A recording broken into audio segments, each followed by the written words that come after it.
The rain poured mercilessly that afternoon, hammering down like 1,000 fists against the pavements of the city. It was the kind of storm that sent people scurrying indoors, slamming windows shut and gripping umbrellas tight against the furious wind. But as Marcus Layton, a reclusive millionaire known more for his power than for his heart, turned into his gated driveway in his sleek black car, his headlights froze upon a sight that made his chest tighten. There, just outside the towering iron gates of his mansion, lay an elderly couple, drenched to the bone. Their frail bodies slumped together on the wet pavement. The woman's trembling hands clutched the man's arm, her face pale, her lips whispering something Marcus could not hear. The man's head had fallen against her shoulder, his eyes shut as if sleep had overtaken him in the storm. The image was so raw, so painfully human, that for a moment Marcus forgot to breathe. If you believe kindness deserves a second chance in this world, please like, comment, share, and subscribe to Kindness Journal right now, because stories like this one remind us of what it truly means to care. Marcus slammed his brakes, his expensive car skidding slightly as rain splattered across the windshield. For years he had been known as a man who built walls around himself, walls of glass, steel, and fortune. Since his wife's death 5 years earlier, he had buried himself in business deals, expensive art, and a mansion that echoed with emptiness. He told himself he was better off alone, that people always wanted something from him. But now, staring through the downpour at two souls clinging to each other in desperation, he felt something inside him crack open like a dam giving way. He threw open his car door, the storm instantly soaking his tailored suit. The icy rain stung his skin, but he paid no mind as he ran to the couple. The woman tried to raise her head, her gray hair plastered against her face, and Marcus saw the agony in her eyes.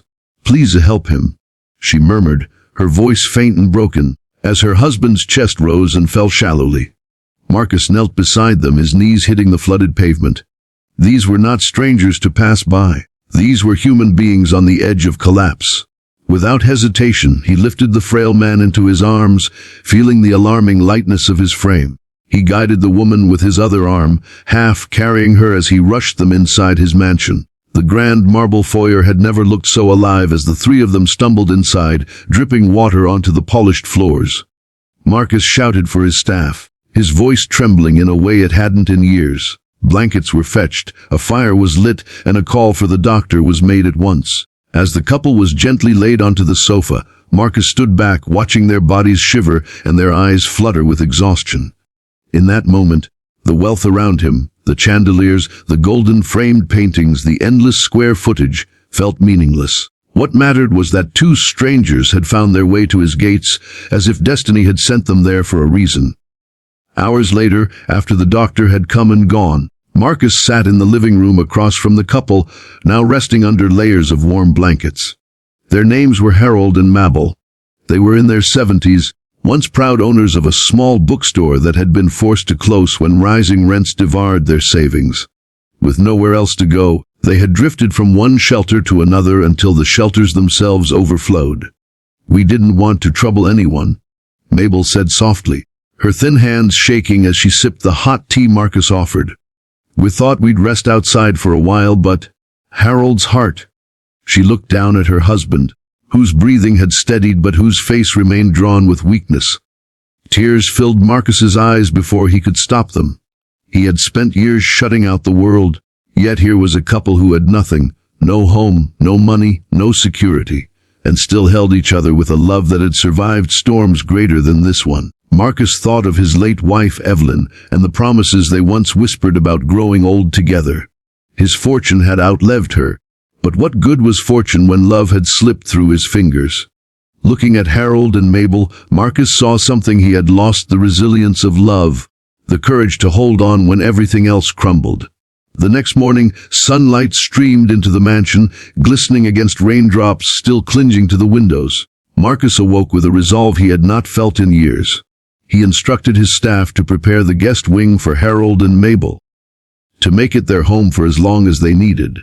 But more than that, he began to look beyond his gates, at the city where countless others like them struggled unseen. That day, he drove into neighborhoods he hadn't set foot in since his youth, carrying crates of food, blankets, and medicine. He met families living in broken-down apartments, single mothers working 3 jobs to survive, veterans sleeping under bridges. Every face he encountered brought back the image of Harold and Mabel collapsed in the rain, and he knew he could not ignore them anymore. Weeks turned into months, and the mansion that once echoed with loneliness now hummed with life. Harold recovered slowly, his laughter beginning to fill the hallways as he shared old bookstore stories. Mabel found joy in tending to the neglected garden, bringing color back to the once lifeless grounds. Marcus would often sit with them, listening, learning, and feeling his heart grow lighter. They never asked for money or favors, only gratitude for kindness received. In their presence, Marcus rediscovered the humanity he thought wealth had stolen from him. But the journey was not without challenges.